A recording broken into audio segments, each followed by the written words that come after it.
ठीक है। इसमें लिखा है I am please to tell you that you have pass part 1 of PLAB result, PLAB test. Log in to your account अपना check करने के लिए सारा का सारा। और मैं आपको वो दिखा देता हूँ कि इसका रिजल्ट आता किस तरह से है। और आपके कितने आए थे इसमें? 137 यार, ये वन देख। थर्टी सेवन आए थे ना? हाँ, इसमें लिखा भी है यहाँ पे ना, हम्म। हाँ ये ये देख रहे हो आप, 37, हाँ। है ना। हम्म। 137 आए थे मेरे स्कोर, पास भी लिखा आया था। ठीक हम्म। है। और ये सब भी लिखा आया था कि 116 रिक्वायर्ड थे पास होने के लिए।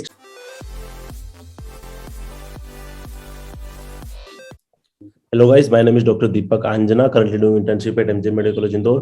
Recently I cleared my OET exam and now looking for PLEB 1. So बहुत सारा मैंने YouTube पे सर्च किया है भाई PLEB 1 के बारे में, चीज़ें इतनी अवेलेबल YouTube पे नहीं है। अब जैसे मैंने अभी OET क्लियर किया तो PLEB 1 अब मैं कैसे प्रिपरेशन करूँ सारी चीज़ें। तो डॉक्टर कानव ने भी रिसेंटली प्लेब 1 क्लियर किया है, तो मतलब जिन्होंने क्लियर किया है ऑब्वियसली उनसे अच्छा एक्सपीरियंस कौन शेयर कर सकता है कि भी प्लेब 1 कैसे करना है, क्या चीजें हैं। तो आज की वीडियो में हम सारी प्लेब 1 से रिलेटेड क्वेरी एंड वीजा से रिलेटेड जो क्वेरी है वो पूरी हम पूछेंगे कानव भाई से। तो थैंक यू सो मच कानव भाई ज्वाइन करने के लिए। नहीं, आपका थैंक यू यार इनवाइट करने के लिए, इसमें तो क्या हुआ। हाँ, thank you so much. And तो कानव भाई आपका अभी रिसेंटली प्लेब 1 क्लियर हुआ है और अभी आपका हाँ जी, हाँ वीजा जी। भी आ चुका है प्लेब 2 के लिए। तो आपने मतलब कब सोचा आपका जो मतलब कि आपको प्लेब देना है, मतलब आपने स्टार्ट कब से किया था इसका प्रोसेस? बेसिकली तो पहले भी मेरे को थोड़ा आइडिया था प्लैब के बारे में, क्योंकि मेरा एक फैमिली फ्रेंड है, वो वहां पे कर रहा है। हम्म। प्लैब के रूट के थ्रू ही गया है वो, एमआरसीपी भी उसका हो गया क्लियर। हम्म। ठीक है। तो उसने मेरे को थोड़ा बहुत कहा था कि तू कर लियो, और इंटर्नशिप में सोच लियो, इंटर्नशिप के आसपास ना ये करने का। तो मैंने 2020 में लगभग अगस्त के आसपास सोचा था, कि डिसाइड किया था हाँ मैंने प्लैब ही करना है। उससे पहले मैं नीट की तैयारी कर रहा था। हम्म। ठीक है, क्योंकि नीट अपना आपको पता ही है ज्यादा मुश्किल होता है, उसमें जितना टाइम मिले उतना कम रहता है। ठीक है। प्लैब थोड़ा क्लिनिकल ओरिएंटेड है, तो इसलिए मेरे को लगा कि मेरी थोड़ी क्लिनिकल नॉलेज ठीक है, तो मैं वो कर सकता हूँ। तो फिर मैंने 15 दिन का टाइम लेके आईएलटीएस बुक कर दिया था मैंने। 20th को था मेरा, सितंबर में। मतलब आपने लास्ट 2020 में आपने किया था? हाँ, 2020 में इंटर्नशिप के दौरान मैंने हम्म। आईएलटीएस का बुक कर दिया था। हम्म। 20th सितंबर को मेरा आईएलटीएस का लिसनिंग, रीडिंग और राइटिंग था। स्पीकिंग मेरा 21st की बुक नहीं ली थी मैंने, हम्म। क्योंकि वो ना आपको ऐसे जो रीडिंग, राइटिंग और लिसनिंग होता है वो एक दिन होता है, उसकी एक बुकिंग होती है। उसके बाद आपको अगले दिन चूज करना होता है कि आप हफ्ते बाद लेना चाहो तो हफ्ते बाद ले सकते हो। अच्छा। मेरे को लगा एक दिन में खत्म करो, क्यों मतलब डिले करना फालतू में। हम्म। और वो सोच के मैंने वो कर लिया। तो आपने कितना दिन का गैप रखा था इसमें आइल्स में? आईएलटीएस में मेरा 15 दिन थे यार पढ़ने के लिए। 15 दिन? पढ़ा तो मैं हफ्ता ही था। अच्छा। पढ़ा तो मैं हफ्ता ही था, मेरे बोला हफ्ता ही बहुत पहले है। से अच्छी इंग्लिश अच्छी थी आपकी पहले से? यार 12वीं का बता सकता हूँ, नंबर में 95 थे मेरे नहीं मतलब 12वीं में। नंबर नहीं, पर एक स्पीकिंग वाला तो एक बहुत सारों का तो अच्छी थी आपकी, पर अगर आपने इतना जल्दी किया है मतलब तो। मैं एवरेज मानता हूँ अपने आप को, हाँ। ज्यादा अच्छा भी नहीं। मतलब थोड़ी हम्म। सी प्रैक्टिस की जरूरत थी, क्योंकि हम्म। आईएलटीएस में बेसिकली स्पीकिंग का नहीं है इतना। हम्म। मतलब रोल उसमें आपको जिस तरह से वो चाहते हैं उस तरह से आपको आंसर देने पड़ते हैं, क्योंकि हम्म। बोल तो सबको ही लेता है ना, हम्म। प्रॉपर ग्रामर भी बोल सकते हैं, हम्म। लेकिन जो इन तरह के उनको आंसर चाहिए होते हैं कॉम्प्लेक्स सेंटेंसेस में, वो हम्म। थोड़ा डिफिकल्ट होता है और थोड़ा सीखना पड़ता है। तो तो उसके मतलब लिए दो आइल्स तीन का महीना स्कोर, का स्कोर कितना, 7.5 कुछ चाहिए ना? आईएलटीएस का एवरेज स्कोर चाहिए 7.5। ओके। उसका मतलब ये है कि आपके सबके एवरेज मिला के 7.5 होनी चाहिए, लेकिन इंडिविजुअल 7 चाहिए। लेकिन हम्म। अगर आपको यूके के फाउंडेशन प्रोग्राम में जाना है, जो इसके लिए एप्लीकेशन 6 महीने पहले से चली जाती है, वो हम्म। इंटर्नशिप का होता है, 2 साल की इंटर्नशिप। हम्म। उसके लिए आपको 7.5 एवरेज नहीं चाहिए, 7.5 इंडिविजुअल चाहिए। हम्म। मतलब किसी में सपोज करो एक में आपके 8 आ गए, एक में आपके 7 आ गए, और बाकी सब में 7.5 7.5 आ गए, तो आपके 7.5 बन जाता है। लेकिन अगर आपको फाउंडेशन प्रोग्राम में डालना है, तो ये वाला स्कोरिंग जो है नहीं चलेगी। उसके लिए आपको 7.5 ऑल अराउंड चाहिए। जैसे जैसे अपने को ओईटी में उसके लिए बी चाहिए सब में, ऐसे इसमें अपने को 7.5 चाहिए ना? सब में हाँ। फाउंडेशन प्रोग्राम के लिए। हम्म। हम्म। आईएलटीएस के अगर आपको नॉर्मल, जैसे मेरे को प्लैब देना था, फाउंडेशन प्रोग्राम में मेरे को जाना नहीं है क्योंकि मेरी हम्म। इंटर्नशिप हो चुकी है, तो मैं दोबारा करूंगा क्यों, है ना। तो हम्म। इसलिए मेरे को सिर्फ 7 इंडिविजुअल चाहिए था, और 7.5 चाहिए था एवरेज पे। ओके, मतलब आपने एमबीबीएस कहाँ से की थी? मैंने हिमाचल से किया है यार, हिमाचल प्रदेश से। हिमाचल प्रदेश से, ओके। मतलब आपकी हाँ। लास्ट 2020 में आपकी इंटर्नशिप कंप्लीट हुई थी ना? हाँ, मेरे कॉलेज में मैं पहला इंसान हूँ, मतलब इसने प्लैब का सोचा, प्लैब दिया है, किसी हम्म। ने नहीं दिया। हमारे यहाँ ज्यादातर मतलब ज्यादा लोग एमएलई की तैयारी करते हैं या फिर नीट, सारे लोग ज्यादा नीट ही करते हैं, एक आधा एमएलई होता है, ज्यादा एमएलई भी नहीं जाते हैं। ज्यादा लोग नहीं जाते। वही। तो आपने मतलब जब आप फॉर एग्जांपल आपने सितंबर में आपने आइल्स दिया और फिर आपने हाँ जी। प्लेब वन का कब से बुकिंग करने का सोचा और फिर कब बुक किया आपने प्लेब? बीच में क्या हुआ, कोविड के चक्कर में ना यार, मतलब घर वालों ने भी बोला कि भाई क्यों जाना बाहर, यहाँ पे भी ठीक है, यहाँ पे आप सर्जरी कर ले, क्योंकि हम्म। वहां पे उनको पता है कि मैं सर्जरी करूंगा तो मिनिमम 8 से 10 साल है यार, हम्म। और उसमें भी पक्का है नहीं कि मिले ना मिले सर्जरी। हम्म। ठीक है, मेडिसिन तो कर सकते हो आप, हम्म। ठीक है, उसमें भी 6 से 8 साल तो मिनिमम है ही है, हम्म। जो मर्जी कर लो। लेकिन ज्यादातर आईएमजीज मैंने देखा है ज्यादातर जीपी करते हैं, 3 साल हम्म। का कोर्स है, उसके पैसे ठीक ठाक मिल जाते हैं आपको, वो मेरे को बिल्कुल नहीं करना। हम्म। तो इस चक्कर में घर वाले बोलते सर्जरी कर ले, वो बढ़िया रहेगा, क्योंकि कोविड का बहुत बुरा हाल हो रखा था, और जिन लोगों के पहले भी प्लैब वन की बुकिंग थी वो सारी डिले होती जा रही थी, प्लैब टू भी डिले होता जा रहा था, लोगों के 6 6 महीने के बैकलॉग चल रहे थे। हम्म। तो फिर मैंने एंड में चलो मैंने कहा ठीक है, आप घर वालों से क्या लड़ना, की बात मान लेते हैं। ठीक है, फिर मैं इंटर्नशिप खत्म करके आ गया, 31 दिसंबर को खत्म होगी मेरी, फर्स्ट हम्म। जनवरी को मेरा सब कुछ डिग्री, प्रोविजनल डिग्री और सब कुछ मिल गया, हम्म। रजिस्ट्रेशन भी मैंने करा लिया हिमाचल मेडिकल काउंसिल में। फिर मैं घर आ गया और मैं यहाँ प्राइवेट में काम करने लग गया, हरियाणा में ही। ठीक है, और फिर मैंने नीट की तैयारी शुरू कर दी फिर हम्म। से। ठीक है, फिर उसके बाद क्या हुआ यार कि मतलब मेरे आसपास के 2 3 लोग थे, उन्होंने भी प्लैब का दे दिया और हम्म। उनका प्लैब भी क्लियर हो गया। तो उनके घर वालों ने थोड़ा घर वालों को बोला कि ऐसा कुछ नहीं होता, चलो भेज दो, वहां भी ठीक रहता है, मतलब वहां पे ज्यादा अपॉर्चुनिटीज है ना, ग्रोथ के लिए भी, और अगर कुछ ना भी हो तो वहां से 7 8 साल करने के बाद भी वापिस आ सकता है इंसान। क्योंकि हमारे जो अंबाला है, अंबाला में लगभग 3 डॉक्टर्स को जानता हूँ, एक ऑर्थोपेडिशियन है, हम्म। 2 गायनेकोलॉजिस्ट है, वो दोनों के दोनों, सॉरी तीनों के तीनों यूके से करके आए हैं, एमबीबीएस यहाँ से की है, उनकी MRCOG है, एक की MRCS है, FRCS है, ठीक है, वो हम्म। सारे वहां से करके आए हैं, और लंदन से कोई करके आया, कोई बर्मिंघम से, कोई कार्डिफ से, तो वहां से करके वापस आए हैं वो। वो उनकी चलो फैमिली रीजन कुछ भी है, लेकिन हम्म। वापस आना भी इतना कोई बुरा ऑप्शन नहीं है, हम्म। वापस आके भी as as a super specialist आप काम कर सकते हो। वही। तो आपने तो जब घर जैसे वालों को प्लेब वन फिर आपने अप्लाई जब आपने प्लेब वन का कब दिया था और आपने अप्लाई कब किया था, कितना टाइम बचा था? देखो, मैंने प्लैब वन मैंने बुकिंग करने का सोचा 18 जून को। ठीक हम्म। है, बुकिंग मिल नहीं रही थी मेरे को, मैं सुबह शाम मतलब 3 टाइम दिन में अपना चेक करता था कि भाई कोई काश कोई मतलब कैंसिल करे और कोई बुकिंग मेरे को मिल जाए। तो हुआ क्या, बाई चांस 19 को मेरे को 6 बजे के आसपास मैंने ट्रैक किया, 6:30 के आसपास मेरे को एक हैदराबाद मिल रहा था उस टाइम पे। हम्म। ठीक है, फिर मैंने दोबारा ट्राई किया तो मतलब हैदराबाद, कोलकाता और मुंबई मिल रहा था, तीनों मिल रहे थे, लेकिन सीटें सबकी एक एक ही बची थी। ठीक है, तो फिर मैं ट्राई करता रहा, पहले मेरे पास मास्टर कार्ड था डैड का, तो वो चल नहीं रहा था, तो फिर मैंने किसी का मांग मूंग के वीजा कार्ड से एंड में बुक किया। 1.5 घंटा लग गया मेरे को प्रोसेस में, लेकिन बाय हम्म। चांस चलो मेरे को मिल गया कोलकाता।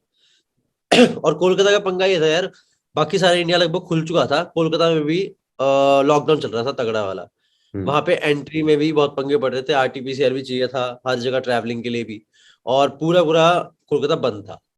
तो अच्छी बात है, होटल में ही मतलब जिस होटल में मैं, उसी होटल में रुका जिसमें मेरा प्लैब वन था। हम्म। तो मेरे पास लगभग दिन थे 52 डेज, हम्म। उसके आपको मैंने फोटो भेज ही दी है, कितने या। दिन मैं पढ़ा कितने दिन नहीं हम्म। पढ़ा, है ना, गोले हम्म। मार रखे जिसमें नहीं पढ़ा, तो मुझे आपने पढ़ा मतलब आपने जैसे कि आप अपने 19 जून को आपने बुक किया था, अगस्त का एग्जाम कब था आपका? 12 अगस्त, 12 अगस्त। 12 अगस्त आपके पास था और लगभग 52 डेज के आसपास आपके पास थे, जुलाई और अगस्त वाला तो उसमें। तो फिर आपने ये जो 52 डेज, जैसे अब आपने फॉर एग्जाम्पल प्लेब वन के लिए भी क्या फॉर्म भर दिया, अब उसके बाद आपने, एक तो सब्सक्रिप्शन का बहुत डाउट होता है लोगों को कि भाई क्या सब्सक्रिप्शन हाँ लेना है क्या नहीं लेना है, बहुत सारे ऑप्शन भी होते हैं। तो आपने क्या सब्सक्रिप्शन लिया और किस तरीके से फिर आपने चीजें स्टार्ट की? यार, दो, कहीं ना इसमें 2 ऑप्शंस हैं। अब कई लोगों को होता है कि वो थ्योरी पढ़े और फिर क्वेश्चन अटेम्प्ट करे, हम्म। मेरे को ऐसा बिल्कुल नहीं है, मेरे को है सिर्फ क्वेश्चंस करूँ मैं, क्योंकि मेरे को हम्म। लगता है थ्योरी मेरी थोड़ी बेसिक्स क्लियर है। ठीक है, थोड़ा हम्म। मेरे को रटने वाली चीजें याद करनी है, और थोड़ा सा क्लिनिकल जिस तरह से उसको अप्लाई करना है वो थोड़ा सीखना है। हम्म। तो मैंने 2 सेशन लिए, ट्रैवल के और एक मेड रिविजन के। हम्म। ठीक है, प्लेबल में लगभग 2700 क्वेश्चन है, लगभग 3,000 हो गए अब जाके, हम्म। क्योंकि मेरे मेरे पेपर के आसपास ही नया आया था अपडेट। हम्म। ठीक है, और मेड रिवीजन में लगभग 4,500 के आसपास क्वेश्चन है, तो हम्म। लगभग 8,500 क्वेश्चन है, दोनों क्वेश्चन बैंक मिला के 7,000 का पड़ता है। हम्म 5 महीने की सबमिशन के लिए। हम्म लगभग 2750 का मेड रिवीजन है और हम्म 4000 के आसपास का हमारा प्लेवेबल है।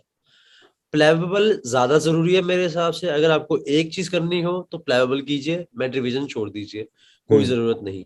हम्म और अगर मेरे को लगता है अगर मैं मेड रिवीजन शायद ना करता तो मेरे नंबर ज्यादा ही आते, कम तो नहीं हम्म आते, इसकी तो कंफर्म है। लेकिन मेड रिवीजन से थोड़ा हाई लेवल की क्वेश्चंस मिले, थोड़ा सा होराइजन थोड़ा एक्सपैंड हुआ, थोड़ा मेरे को और मुश्किलें मिली, तो मेरे को थोड़ा और मेहनत करनी पड़ेगी। हम्म। इसलिए मेरे को वो बेटर भी लगा कुछ जगहों में। पर आपने जैसे कि प्रिपेयर किया, आपके पास सिर्फ 52 डेज थे, मतलब नॉर्मली इतने टाइम में लोग आइल्स की या ओईटी की प्रिपरेशन करते हैं। हाँ तो हाँ। मतलब आपको मतलब डर नहीं लगा कि भाई कैसे होगा, क्या होगा? हाँ, मेरे को पता था हो जाएगा, मेरे को अपने में विश्वास था कि मतलब जब सोच लिया तो कर ही देना है मतलब। तो मैं हाँ। ये तो मैं मानती हूँ कि अगर करना है तो फिर पूरी कोशिश करो। तो ठीक है, फिर तो फिर आपने मैं, इतनी प्लानिंग कैसे की, मतलब इतने दिनों में, मतलब एक सब्जेक्ट वाइज या फिर क्वेश्चन जब आपने किए, यार नोट्स मेरे बनाए को, या क्या किया? हाँ मेरे को ये था यार कि मेरे को ना कम से कम 4 बार रिवीजन करनी है। हम्म 4 बार पढ़ना पढ़ना है, जो मर्जी हो 4 बार पढ़ना है, क्योंकि देख मैं एक बात मानता हूँ, जब पहली बार पढ़ते हो तो आप हम्म 40 से 50% रिटेन करते हो, है ना। दूसरी बार में वो ही 20% बढ़ जाता है, तो हम्म लगभग 60 से 70 हो गया। तीसरी बार में 80 से 90 होता है, चौथी बार में 90 से 95% हो जाता है रिटेन। ठीक है, तो मेरा था 4 बार पढ़ना पढ़ना है मैंने। तो मैंने क्या किया, पहली बार मैंने सारे क्वेश्चन मतलब टॉपिक वाइज सब्जेक्ट वाइज उठाए।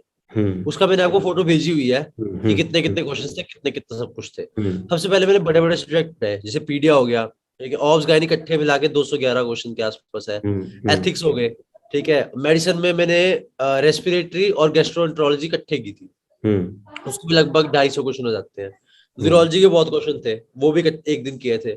साइकाइट्री के 213 के आसपास क्वेश्चन थे, वो भी इकट्ठे किए थे। हम्म तो मैं करता था सारे दिन क्वेश्चन करता था।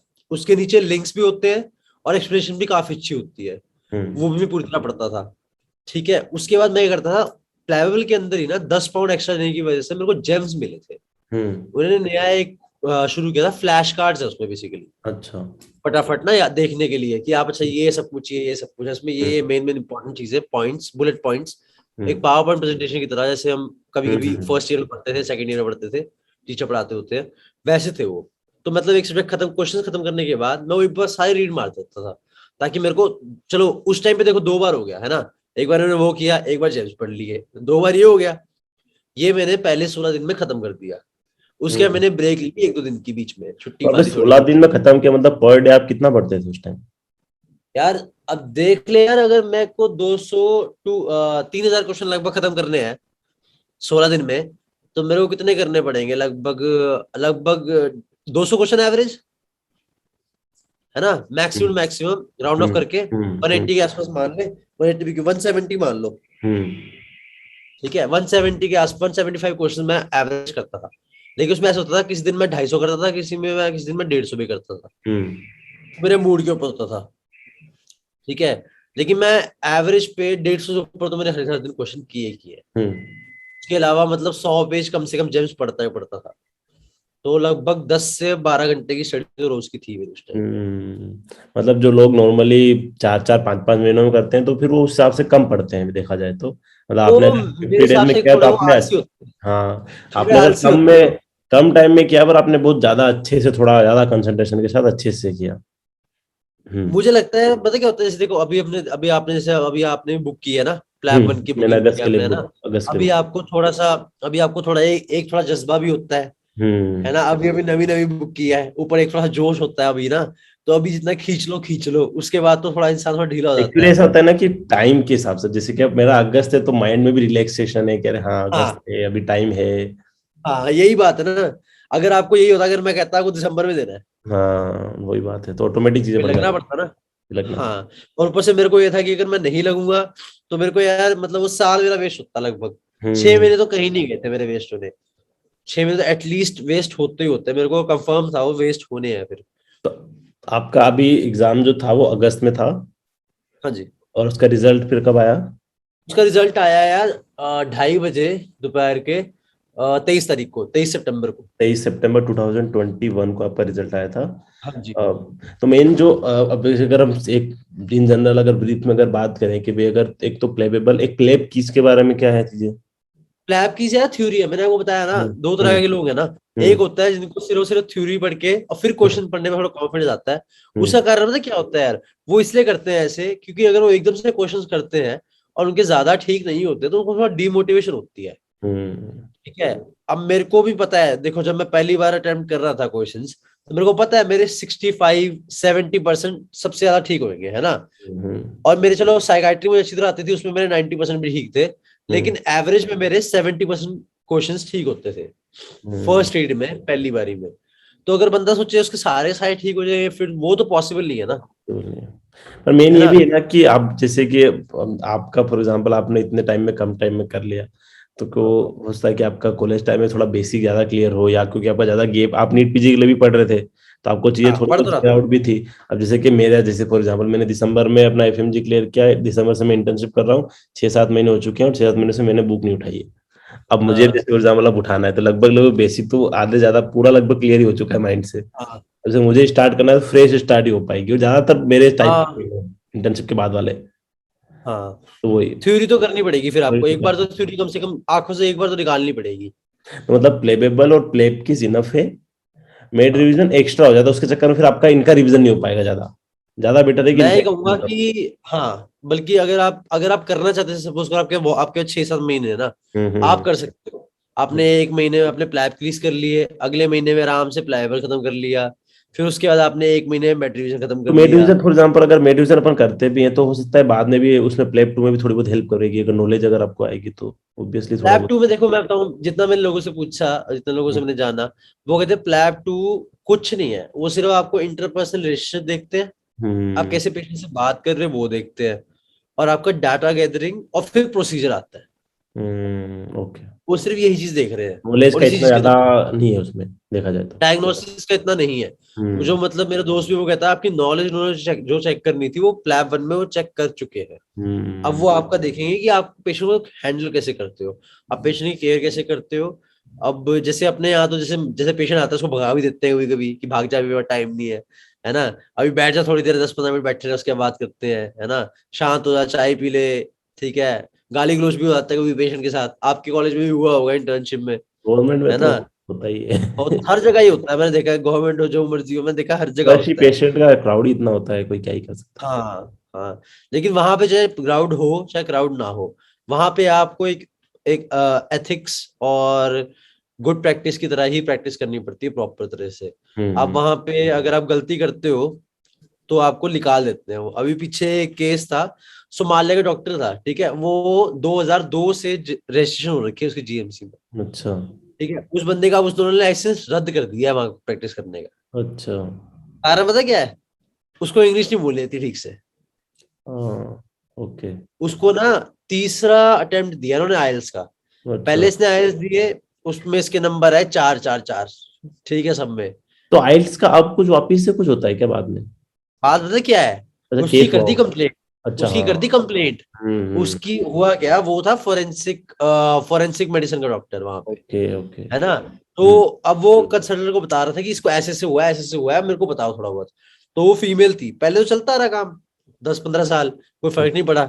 लेकिन हम्म। फिर अब वो हत्ते चढ़ गया, उसने क्या किया, उसने कंप्लेंट कर दी। उसने कह हम्म। दिया मेरे को इसकी एक भी बात समझ नहीं है, ये बिल्कुल गलत है। बोलते हम्म। मैं ऐसे तो काम नहीं कर सकते हम लोग। ठीक है। तो उसके ऊपर मीटिंग बैठी, जीएमसी पूरी बैठी। ठीक है, हम्म। उन्होंने इसमें पहले इनको इसको मौका दिया, 3 मौके दिए कि तू आइल्स में क्लियर कर ले। एक हम्म। बार इसके 4-4-4 आए, एक में 5.5-6 ऐसे कुछ आए। फिर एंड में क्या हुआ, इसने दिया ही नहीं तीसरी बार तो। हम्म। अबे फंसा हुआ है सोमालिया में, वहां पे कोविड का डॉक्टर का ट्रीट कर रहा है। और हुआ पता क्या, इस महान आदमी ने मेल भेज दी जीएमसी को, अच्छा। और इंग्लिश इतनी टूटी कि क्या बताऊं आपको मैं, ना इसकी स्पेलिंग उसने लिखी थी NIC। ठीक है।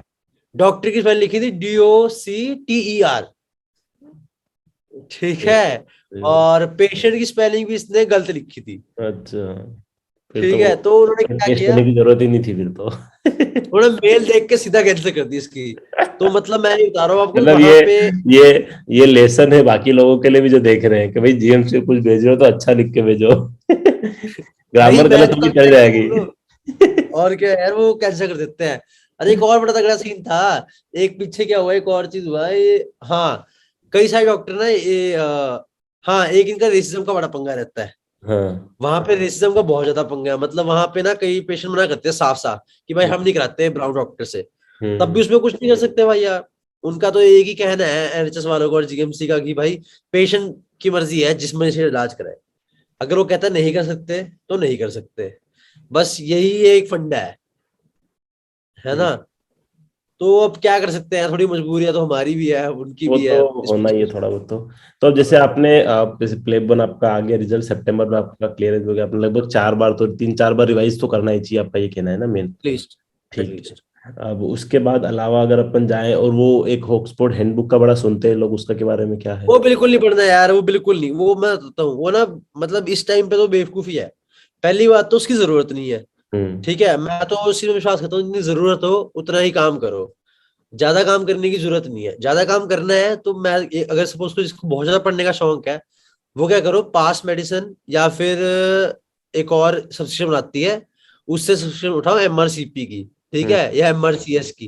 वो एमआरसीएस अपना आगे एक पड़ाव पूरा करो, है ना। अभी मतलब इसमें इतनी मेहनत करने का फायदा नहीं है, क्योंकि आपको वो भी तो क्लियर करना ही है पेपर। तो फिर वो पेपर क्लियर कर वैसे लो। भी कितना भी पढ़ लो वो तो भूल ही जाता है आदमी वैसे। कम तो रहेगा ही, हमेशा और कुछ ना कुछ तो रह ही जाएगा। रिवीजन रिवीजन मेन ज्यादा बेटर है कि उसका जितना रिवाइज करोगे उतना अच्छा है। तो बहुत बिल्कुल। जरूरी है। तो लगभग हमने प्ले वन के बारे में, और ये जब आपका, हाँ, एक एग्जाम पैटर्न बारे में प्ले वन के, भाई एग्जाम में कितने क्वेश्चंस होते हैं, पासिंग परसेंटेज, पासिंग आपके टाइम क्या रहा, आपका क्या रहा?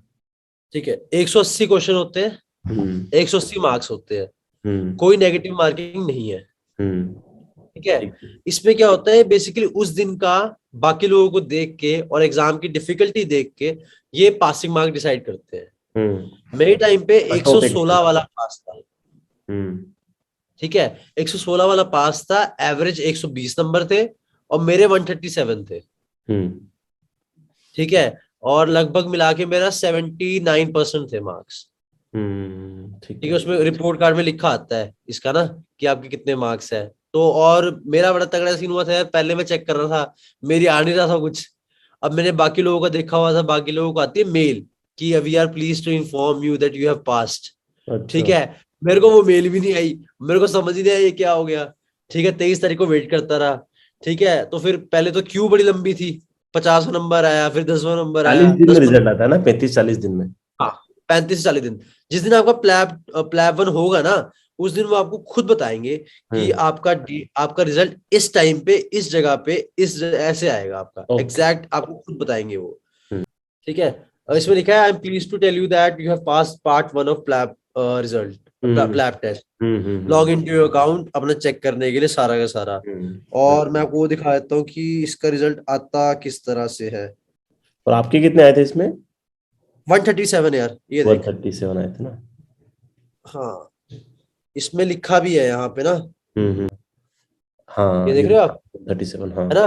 हम्म। 137 आए थे मेरे स्कोर, पास हम्म। भी लिखा आया था। ठीक हम्म। है, और ये सब भी लिखा आया था कि 116 रिक्वायर्ड थे पास होने के लिए, इसके 120 मार्क्स से तो एवरेज। कोई कोई फर्क नहीं पड़ता ना आगे जाके, ये तो बिल्कुल कोई सिर्फ फर्क पास नहीं के लिए, पड़ता, कोई सिर्फ पास किसी है। को कुछ नहीं पूछता। सही ये बात। बेसिकली जैसे अब यूएसएमएलई भी ऐसी होने वाला है हम्म। अगले साल से, 2021 हम्म। से। हम्म। सिर्फ पास पास फेल पे ही डिसाइड होगा, हम्म।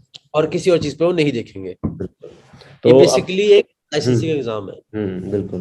तो जैसे आपने प्ले वन का रिजल्ट आ गया आपके पास, फिर मतलब आई थिंक सितंबर में आपका रिजल्ट आ गया था। अब आपने उसके बाद जो प्ले टू के लिए जो स्टार्ट करा, कब कब आपने बुकिंग करी और प्ले टू के यार वीजा? मैंने उस टाइम पे डिसाइड किया कि मैं प्लैब टू फटाफट जितनी जल्दी हो सके उतनी जल्दी लेना है।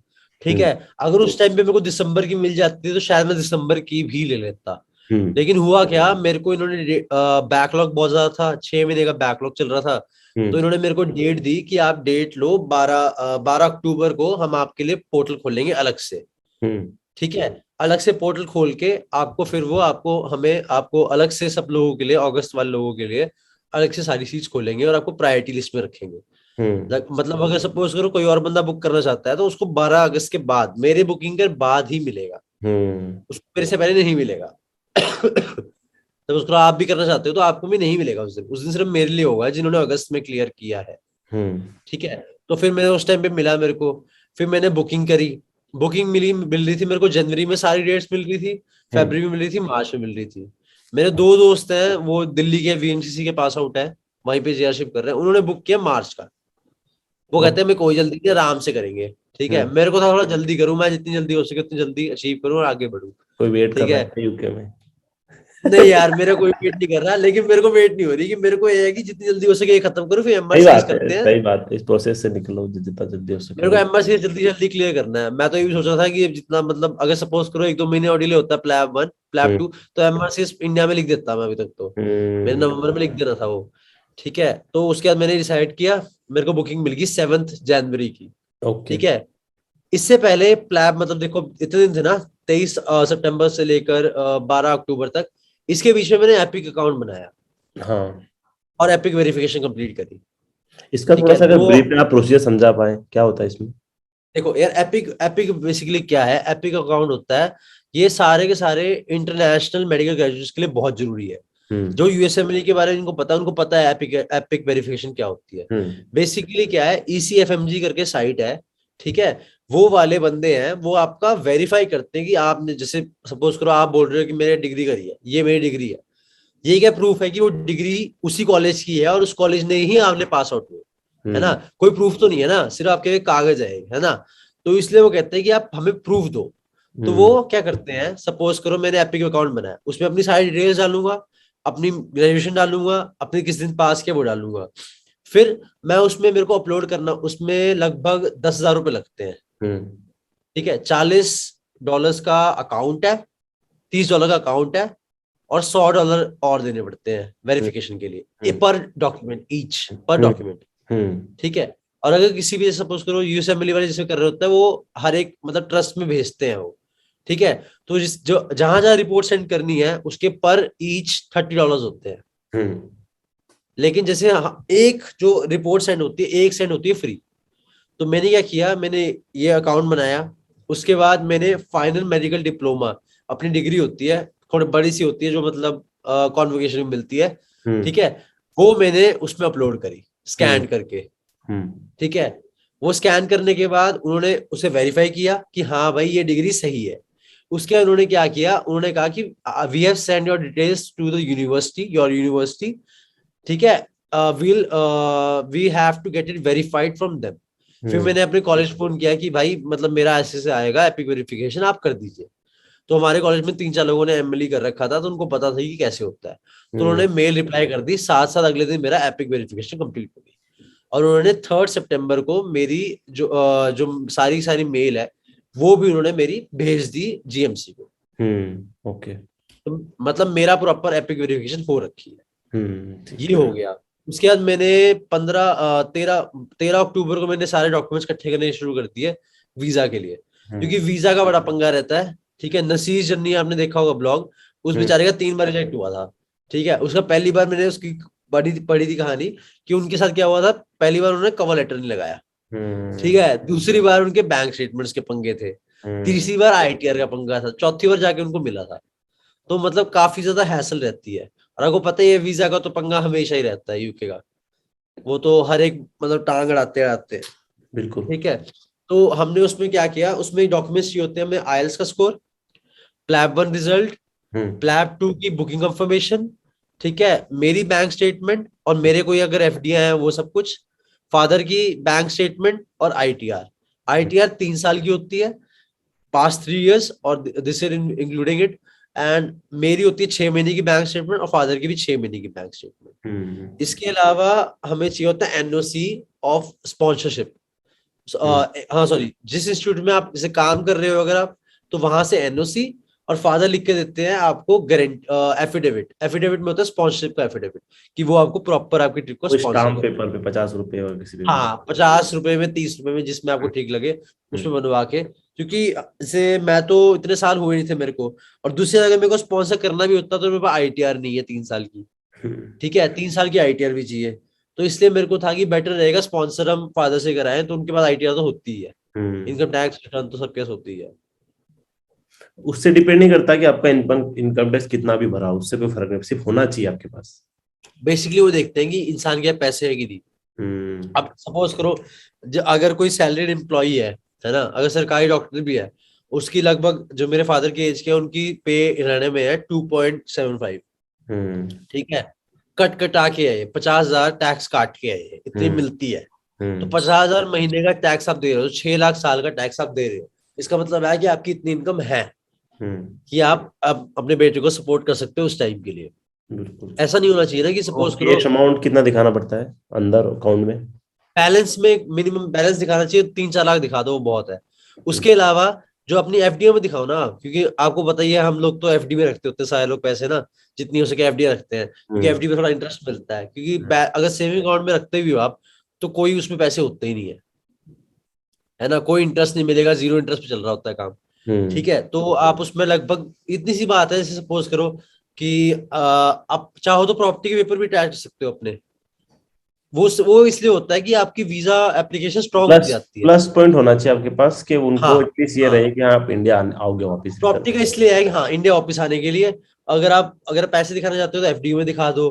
ठीक हम्म, है, अपनी बैंक स्टेटमेंट में दिखा दो, अपने फादर की बैंक स्टेटमेंट में दिखा दो।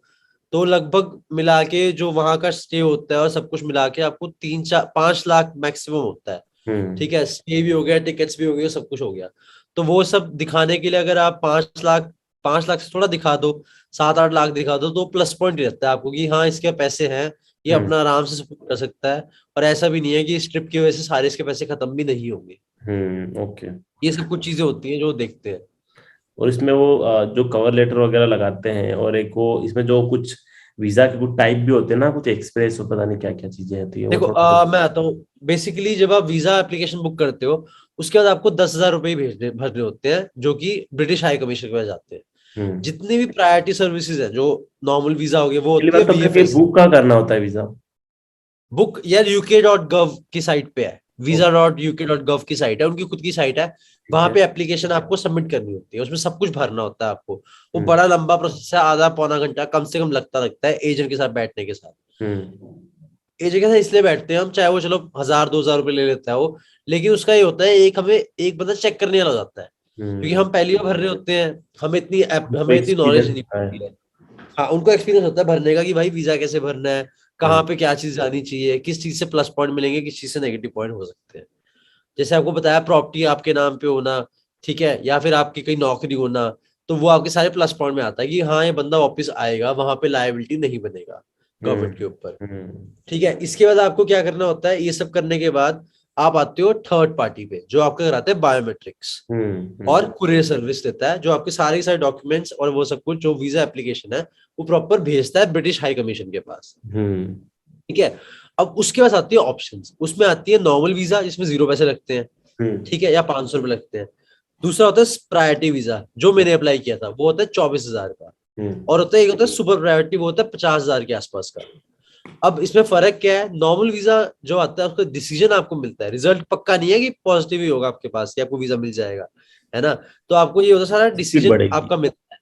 हाँ, डिसीजन आपको मिलता है 15 से 20 वर्किंग डेज में, तो लगभग 30 से 40 दिन। एक हम्म, मेरा दोस्त है, उसने अक्टूबर में अप्लाई किया था, उसका अभी तक नहीं आया, उसका अगले महीने भी शायद ना आए, क्योंकि इतना ज्यादा बैकलॉग चल रहा है। ठीक हम्म, है, कि अभी रेड लिस्ट से एम्बर लिस्ट हुआ था अक्टूबर में, और अब तो उन्होंने सबको अलाउ ही कर दिया, टूरिस्ट को भी अलाउ कर दिया अब।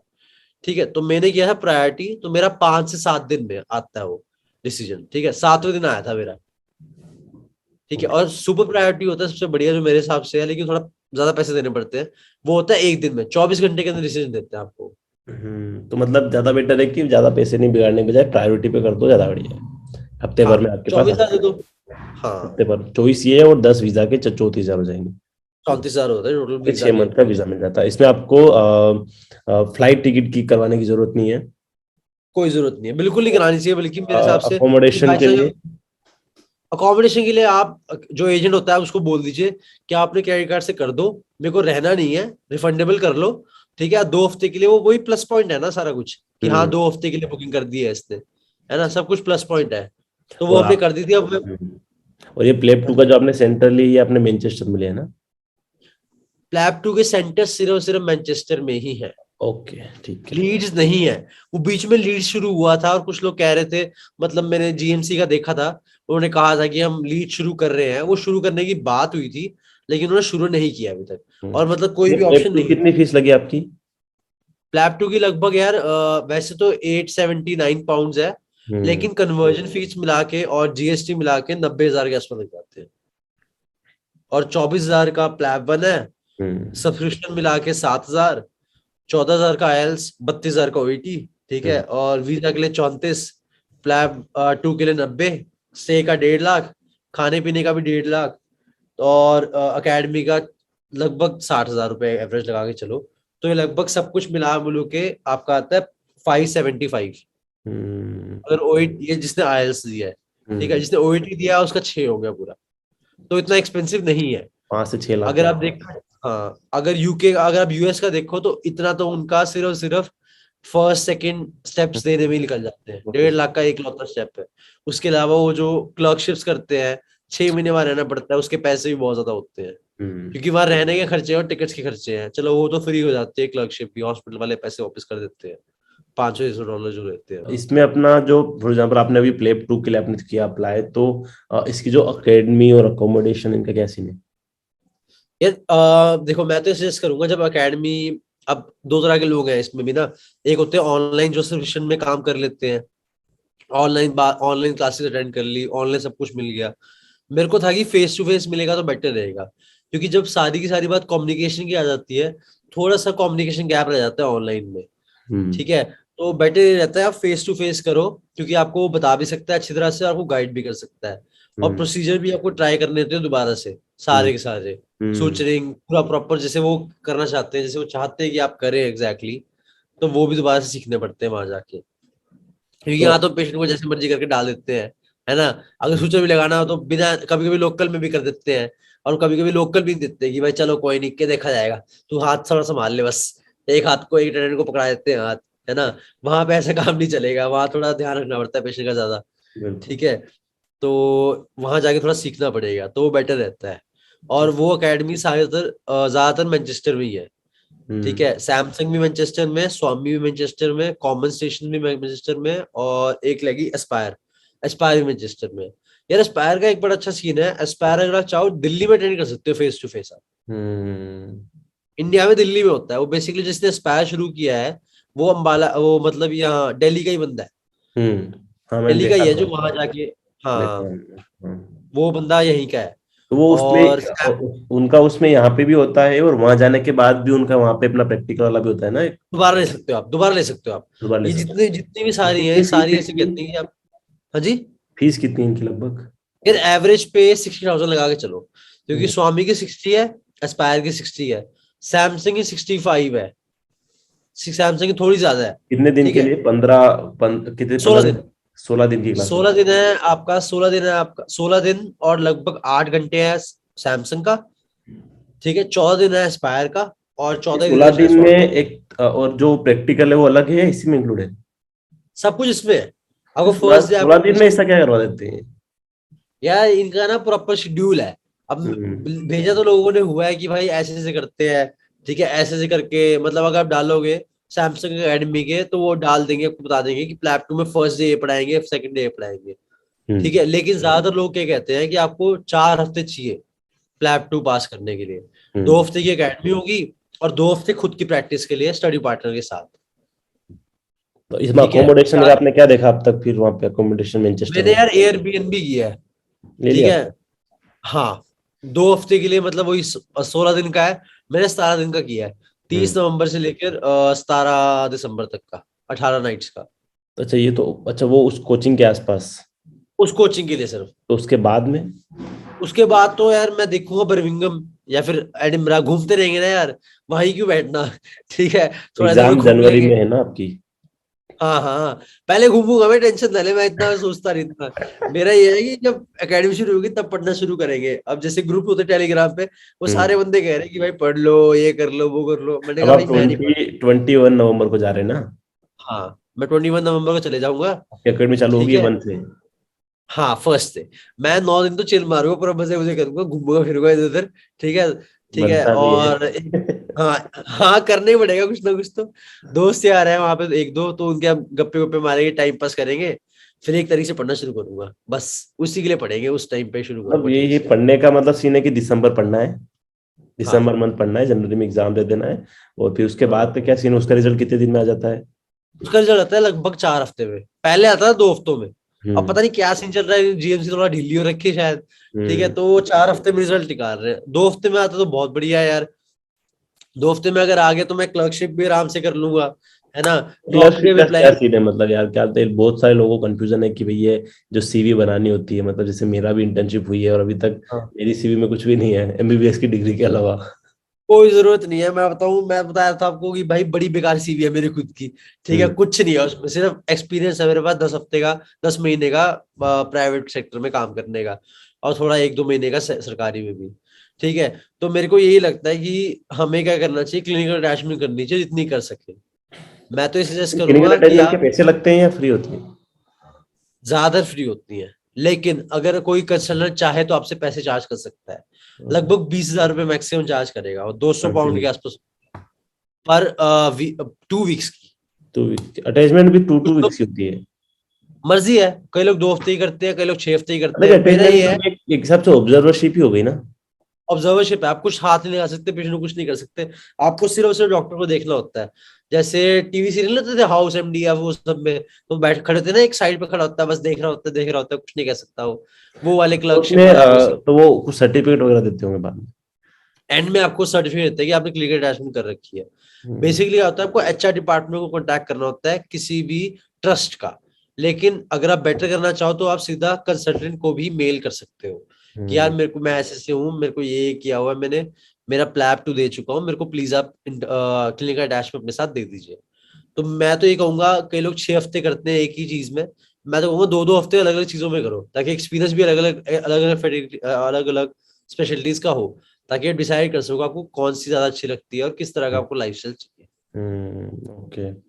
मतलब यही है। और अटैचमेंट अपन, और ये हाँ, जो प्लेब टू रिजल्ट आया उसके बाद जो जीएमसी अकाउंट बनाने का उसका प्रोसेसर कितने दिन का होता है लगभग? अकाउंट तो पहले बना हुआ है, हाँ। उसी में अकाउंट में जाके ही आपने अप्लाई फॉर रजिस्ट्रेशन करना है। हम्म। उसमें आपसे वो आपको मेल भेजेगा, और वो जो चीजें मांगेगा वही सिर्फ आपको देनी है। कुछ लोग क्या करते हैं, खुद ही आके सब कुछ भेज देते हैं वर्क एक्सपीरियंस ये फलाना ढिमका, कुछ नहीं भेजना। जॉब थोड़ी दे जो रहे हैं। आपको बोलेगा, जो वो बोलेगा वही भेजना है। हम्म। ज्यादातर जितने लोगों से मेरे को पता चला, और नसीरीज जर्नी भी मतलब मैंने देखी है काफी अच्छी तरह से, उसमें जितना मेरे को पता चला, वो कहते हैं कि एक तो आपकी डिग्री मांगते हैं, एक एपिक वेरिफिकेशन का कोड, एपिक आईडी, वो सब कुछ खुद देख लेते हैं, क्योंकि रिपोर्ट तो सेंड हो चुकी है। तो एपिक आईडी जो है वो उसी पे नंबर के साथ आपको सारी उनको पता चल जाता है कि वेरीफाइड है। हम्म। उसके बाद आपसे आपका आईएलटीएस का स्कोर देखते हैं। पहले 2 साल तक वैलिड था, अब 3 साल तक वैलिड है। अगर 2 साल भी होता तब भी मेरा वैलिडिटी है। मेरा सितंबर में 20 में पास हुआ है, तो मेरा सितंबर 22 तक है। हम्म। ठीक है, और 3 अब तो 3 साल कर दिया उन्होंने, तो 23 तक वैलिड है मेरा। ठीक हम्म। है, उसके अलावा आपसे सर्टिफिकेट ऑफ गुड स्टैंडिंग मांगते हैं, जहां पे आप जिस मेडिकल काउंसिल में आप रजिस्टर्ड हो। जैसे मैं हूँ हिमाचल प्रदेश मेडिकल काउंसिल में, तो वहां जाके मैंने 500 का ड्राफ्ट बना के, और दो डॉक्टर्स की टेस्टिमोनी जिनके साथ मैंने काम किया हुआ है पिछले 6 महीने में, उनकी लिख के दी। साथ में 2 हिमाचल प्रदेश मेडिकल काउंसिल के ही बंदे, सपोज जैसे आप इंदौर के हो, तो मध्य प्रदेश मेडिकल काउंसिल के 2 बंदों का आप रेफरेंस दोगे, जो वहीं पे रजिस्टर्ड है, उनका उनका एड्रेस और उनका क्या कहते हैं रजिस्ट्रेशन नंबर, ये सब दिया मैंने, तो जाकर उन्होंने मेरे को सर्टिफिकेट ऑफ गुड स्टैंडिंग दिया। इसका मतलब ये होता है कि इस पे बंदे पे कोई नेग्लिजेंस के केस नहीं है, कोई कुछ नहीं है, ये गुड एथिक्स और मेडिकल प्रैक्टिस फॉलो करता है, कोई हम्म। इलीगल काम इसने अभी तक नहीं किया है। ठीक है। मतलब बहुत सारे लोग ऐसे होते हैं जो मतलब पूछते रहते हैं क्वेश्चन कि जो यहाँ वो चीज आती है, जैसे बहुत सारे क्या होते हैं जो बाहर फॉरेन मेडिकल ग्रेजुएट्स हैं, तो बहुत सारे वो इस चीज को स्किप करना चाहते हैं कि हम एफएमजी ना दें, नेक्स्ट ना दें, तो हमें क्यों जीएमसी। तो उनका मतलब ये पॉइंट आ जाता है ना भाई कि आप जब जीएमसी रजिस्ट्रेशन कराओगे आपके पास वैलिड इंटर्नशिप होनी चाहिए, आपके पास वो मेडिकल काउंसिल का सर्टिफिकेट होना चाहिए। अब वो कहाँ ये से पंगा लाओगे? मैं बताता हूँ, नहीं एक थोड़ा पंगा है इसमें। हम्म। इसमें एक लूप होल है, वो कहते हैं if you are registered with someone, if you are registered, अगर नहीं हो तो फिर अगर पीछे। आप रजिस्टर्ड नहीं हो तो ना दो। तो पर इंटर्नशिप। बेसिकली बात बात समझ नहीं आ, सपोज करो आपने इंटर्नशिप खत्म कर ली, अब मेरे हाँ। 2-3 दोस्त है 30 साल के हो, वो करके आए चाइना से इंटर्नशिप, हम्म। उनकी इंटर्नशिप वहीं से खत्म हो गई है, हम्म। उन्होंने यहाँ पे रजिस्ट्रेशन ही नहीं कराई। अब सपोज करो जिस बंदे ने यहाँ पे रजिस्ट्रेशन ही नहीं कराई, उसकी चाइना में रजिस्ट्रेशन नहीं है, अभी वो कहीं भी बंदा प्रैक्टिस नहीं करता कर सकता एज अ डॉक्टर। हम्म। तो उस बंदे का कौन से एथिक्स और कौन सा प्रैक्टिस की good certificate of good standing, तो उस बंदे से वो मांगते ही नहीं है। हम्म। जो बंदा प्रैक्टिस कर रहा है उसको बेसिकली सर्टिफिकेट देना पड़ता है कि हम्म। हाँ भाई इसने कोई गलत काम नहीं किया है, ये एथिक्स प्रॉपर एथिकल काम करता है, मेडिकल प्रैक्टिस इसकी सही है और कोई भी इलीगल काम इसे नहीं। मतलब अगर किसी की कहाँ पे अगर उसकी इंटर्नशिप वैलिड है उस कंट्री की अगर जीएमसी को, तो डायरेक्टली हाँ बिना एफएमजी और ये पास कर डायरेक्ट अप्लाई कर सकता है हाँ इलेक्ट के लिए। कर सकता है। ऐसे एक प्लैब बेनेवोलेंट है शायद, हाँ वो शायद मैंने देखा उनका, उन्होंने एफएमजी नहीं दिया है, हाँ है। उन्होंने सीधा प्लैब ही किया और प्लैब खत्म हो चुका है उनका और जीएमसी रजिस्ट्रेशन भी उनकी हो हाँ गई अभी है। उनका प्लेप टू हुआ था जस्ट अभी। हाँ हम्म। तो मतलब यही है कि वैलिड इंटर्नशिप होनी चाहिए, जो हाँ मेनली कुछ एक दो कंट्री में होती है, बाकी में नहीं होता बाकी। लेकिन चाइना की वैलिड नहीं होती, मैंने ये चीज चेक की थी, चाइना की वैलिड नहीं होती। हाँ कुछ ही जा। यूएस की भी वैलिड, यूएस की भी वैलिड नहीं है, क्योंकि हाँ। यूएस में क्या होता है, यूएस में क्या करते हैं, सपोज करो जैसे आपको सर्जरी पसंद है, तो हम्म आप पूरे 12 महीने सर्जरी में रहते हो आप, ठीक हम्म। है, उनका अलग अलग जाते नहीं है उनको वो। आपको एक इंडियन पैटर्न ऑफ जो है इंटर्नशिप, आई थिंक वो इंडिया नेपाल बांग्लादेश में है, जो वो उनको पैटर्न एक बेसिकली चाहिए होता पाकिस्तान है, हाँ वो भी ले उनको रहे चाहिए होता है 3 महीने, कम से कम 3 महीने मेडिसिन के, तीन हैं। महीने सर्जरी के, 2 महीने ऑब्स गायनी के, 1 महीना पीडिया का, और 2 महीने कम्युनिटी मेडिसिन के, और हाँ ऐसा मतलब कुछ वो जो एक इंडियन जो एक है वो हाँ वैलिड है, उसमें मतलब 2 महीना मेडिसिन होता है, पर वो साइकेट्री उसमें इंक्लूड हो जाती है, वो एक दो और चीज उसमें इंक्लूड हो जाती है, तो 3 महीने पूरे हो जाते हैं। 3 महीने, हाँ हाँ। वो 3 महीने अपने पूरे। यहाँ पे क्या होता है, अपने यहाँ पे मेरे मेरे यहाँ पे क्या था, 1.5 महीना मेडिसिन था हम्म और 15 दिन कार्डियो था अपने पास। तो हम्म मेडिसिन का एक बात है कि कार्डियोलॉजी में प्रॉपर 15 दिन रहे थे हम, हम्म बड़ी बैंड बजती थी कार्डियो में, भाई कार्डियो में बहुत काम होता था। हम्म ठीक है, तो मतलब प्रॉपर 2 महीने वो हो गए, उसके अलावा 15 दिन साइकाइट्री के होते हैं। अब मेडिसिन एनेस्थीसिया भी इसमें आती है, 15 दिन की होगी, ठीक हम्म। है, और साइकाइट्री भी इसमें आती है, ठीक है, वो जाता और है। कौन सी होती है, ये सब भी चीजें इसमें जो आई पैटर्न जाती है है। मतलब कि वो एक्सेप्टेबल जो पैटर्न होता है इंटर्नशिप का, वो इंडिया पाकिस्तान बांग्लादेश नेपाल का तो हंड्रेड सारा परसेंट वैलिड है। नेपाल, सारा वो तो अलाउड है, हाँ। वैलिड है, उसमें कोई दिक्कत की बात नहीं। तो ये सब चीजें लगभग हमारे यहाँ तक आ चुका है। और जो बाकी अब लोग जो कर रहे हैं प्लेब वन की प्रिपरेशन, जो मेन हमारा वीडियो का एम था, तो आप अगर उनको लास्ट में कुछ कहना चाहते हो भाई अगर प्लेब वन प्रिपरेशन के लिए, इंक्लूडिंग मी। मैं तो ये कहूंगा, अगर तो आपके पास, अगर तो आपको क्वेश्चन पढ़ना ही पसंद है और क्लिनिकल थोड़ी सी भी नॉलेज है आपको, और आपको ऐसा लगता है कि चलो अगर आप नीट पीजी में अटेम्प्ट करते हो तो आपके 50% मार्क्स आ जाते हैं, हम्म ठीक है, तो आप भाई क्वेश्चन ही करो, कोई जरूरत नहीं है थ्योरी की तरफ जाने की। अगर आपको लगता है कि हाँ मेरे को थोड़ी सी कमी लग रही है, मेरे को बेसिक्स याद नहीं है, मेरे को थोड़ा सा इन मसल, चलो जैसे नर्व्स कहाँ सप्लाई कर रही है वो थोड़ा याद नहीं है, थोड़ी हम्म सी फार्मा की चीजें भूल रहा हूँ मैं, बेसिक डायग्नोस्टिक चीजें भूल रहा हूँ मैं, तो फिर आपको बेटर रहेगा कि आपको थ्योरी पहले पढ़नी चाहिए। हम्म। लेकिन जो मर्जी करो आप, आपको क्वेश्चंस तो करने ही पड़ेंगे, क्वेश्चंस के बिना तो भाई कोई फायदा नहीं है करने का, यही एक स्पष्ट है मतलब, और इसके बिना तो आप कर ही नहीं सकते। और एंड में यही कहूंगा, लगे रहो बस, जितनी मेन कर मतलब सकते ये हो है उतनी। कि इतना वो नहीं है, आप आराम से चीजें करो चीजें, और हो ही जाती है, मतलब मेनली इतना ज्यादा दिक्कत की बात नहीं है, इतना मतलब डरने की जरूरत नहीं है ना। हाँ एक डरोगे तो यार, मैंने देखा है डर के तो काम खराब ही होता है, मैंने जितना डर के पेपर दिए थे मैंने तो सारे काम पेपर खराब ही हुए डर के तो। खुशी खुशी दो, ठीक है, चाहे जो मर्जी हो, देखो अब सब कुछ तो अपने हाथ में नहीं है ना, वो बात ठीक है, सही। आप मेहनत करो जितना कर सकते हो करो, उसका नहीं हुआ तो मैं तो स्पष्ट, मेरे से सोचा हुआ था, नहीं हुआ तो कोई नहीं भाई, 6 महीने बाद दे देंगे, ठीक है, देना तो यही है फिर, हो तो मतलब जाएगा नहीं लर्न। ना, वैसे भी कोई ऐसा तो है नहीं कि भाई कोई कुछ चीजें उसमें कोई वो चीजें हो जाएगी, मेन यही है। ये इसमें ना कई चीजें फर्क पड़ती है। अब कई लोग सोचते हैं, जैसे मेरे दोस्त सोचते हैं कि भाई ये तुमसे आगे निकल गया, जैसे कोई बाकी सारे लोग, जैसे जो मेरे जो साथ वाले मेरे, जिनको नवंबर में इंटर्नशिप के टाइम पे एम्स दिल्ली मिल गया। अब मेरा जानकार है, मतलब मेरा पहले कोचिंग मेरे साथ था, वो हम्म फर्स्ट रैंक था मतलब इन्हीं सेट में नवंबर में, ठीक है, हम्म निखिल बासुदेव, ठीक है, तो वो उसने फर्स्ट दिन उठा ली, मतलब जनवरी से वो कर रहा है मेडिसिन एम्स दिल्ली में, ठीक है। अब मैं उससे कंपेयर करूँ तो मैं तो दुखी रहूंगा ना, वो ठीक बात तो है, सही है। लेकिन है ना, तो मेरे को अपनी खुशी अलग तरह से देखनी पड़ेगी, तो मेरे को ये है कि मेरे को मेरा अलग जर्नी है, ठीक है, अब क्या बिल्कुल पता हम वो ज्यादा खुश ना हो, ठीक है, लेकिन हम बहुत खुश रहे, तो हर बिल्कुल। एक का अलग अलग स्टेपिंग स्टोन है और हर एक की अलग जर्नी है। अब कुछ लोग कंसल्टेंट बन जाते हैं 24 साल की उम्र में, सॉरी 27 साल की उम्र में इंडिया में, ठीक हम्म। है, कुछ लोग भाई 30 तक भी नहीं बनते इंडिया में, ठीक है, कुछ लोग यूके जाके, अब सपोज करो मेनली मैं ये है कि जीपी, आप कितना खुश हो आपकी लाइफ से, उससे नहीं फर्क पड़ता आप किस कौन से पद पे हो, कौन से लेवल पे हो, हाँ खुश होने हाँ, से लाइफ में। और मैं तो भाई चिल मार के जिंदगी जियो अपना, ठीक बिल्कुल है, जैसे मर्जी काम करो, खुशी खुशी रहो बस, और बिल्कुल कोई सही। फायदा नहीं है बिल्कुल टेंशन लेने का। हाँ तो thank you so much doctor कानाओ, इतनी सारी इन्फॉर्मेशन हमारे साथ शेयर करने के लिए। होप जो भी लोग प्लेब वन देने की सब सोच रहे हैं और आगे के बारे में सोच रहे हैं, उनको थोड़ी सी क्लियरिटी इन चीज़ों से आई होगी। आगे भी हम कोशिश करेंगे कि कानो भाई का जैसे प्लेब टू क्लियर होता है, फिर हम एक प्लेब टू पे भी एक अलग से सेपरेट वीडियो बनाएंगे कि भाई किस हिसाब से आगे चीज़ें जाए। तो ताकि हाँ मैं जब मुझे भी, जब मैं खुद इस पे कर रहा हूँ, तो मुझे भी ये चीज़ें मिले गाइडेंस को, और आप लोगों को जो दूसरे लोग भी देख रहे हैं उनको भी मिले। और आप लोग अगर और भी कोई क्वेश्चन पूछना चाहते हैं तो आप इस वीडियो को कमेंट भी कर सकते हैं, या आप कान्हा सर का मैं आपको एक वो इंस्टाग्राम भी आपको यहाँ पे ऐड कर दूंगा, तो आप उन पे भी इनको मैसेज कर सकते हैं। जितनी भी हेल्प ये कर पाएंगे आपके लिए बिल्कुल करेंगे। तो thank you so much Kanha भाई। हाँ, थैंक यू यार बुलाने के लिए यार।